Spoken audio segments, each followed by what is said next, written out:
Praise the lord. ప్రభునందు ప్రియులారా, బాగున్నారా? దేవుని యొక్క ఉన్నతమైన నామమును బట్టి మీకు వందనాలు.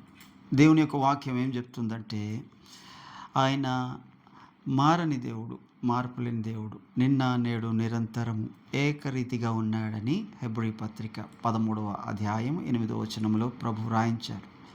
ఆయన మార్పు లేని దేవుడే కానీ నిన్ను మార్చగలిగిన దేవుడు, నీ జీవితాన్ని మార్చగలిగిన దేవుడు, పాపివైన నిన్ను పరిశుద్ధుడిగా మార్చగలిగిన దేవుడు, నీ జీవితంలో కొదువుగా ఉన్న వాటిని మరలా నీకు అనుగ్రహించి ఆ కొదువులన్నీ కొట్టివేసి నిన్ను ధనవంతుడిగా మార్చగలిగిన దేవుడు.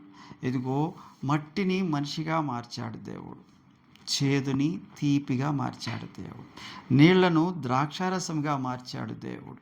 ఇదిగో దేవుని యొక్క సన్నిధిలోని మరి పిల్లలు లేని అబ్రహాంని మరి అనేక జనములకు తండ్రిగా మార్చాడు. అందుకని దేవుని యొక్క వాక్యం చెప్తుందంటే, సంతులేని దానిని పిల్లల సంతోషం కలిగిన తల్లిగా మార్చే దేవుడంట. పెంట కుప్పల నుండి దీనులను పైకి లేవనెత్తేవాడంట. ఆయన ఏదైనా మార్చగలడు, ఎంతైనా చేయగలడు. అలాంటి దేవుడు ఈ రోజున దేవుడు నీతో నేను చెప్తున్నానంటే, నీ జీవితాన్ని నేను మారుస్తాను.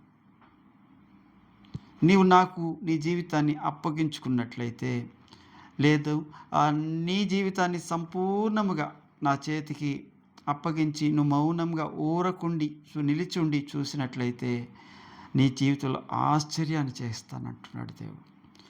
నేను జ్ఞానిని కదా అని నువ్వు అనుకోవద్దు.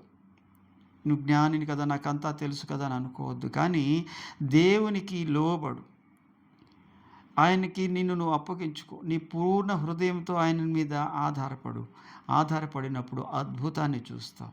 దేవుడు నిన్ను దీవించాలని నిలిచి ఉన్నాడు అక్కడ.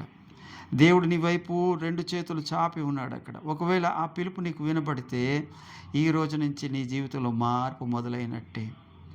ఆ మార్పుతో నువ్వు అనేకుల ఎదుట గొప్ప సాక్షిగా నిలవబడదువుగాక. అనేకుల ఎదుట నువ్వు సాక్షిగా నిలబడి ఆశీర్వాదంగా కారణానికి అనేకులకు నువ్వు ఒక మార్గదర్శిగా ఉందువుగాక. Praise the lord. వందనాలు.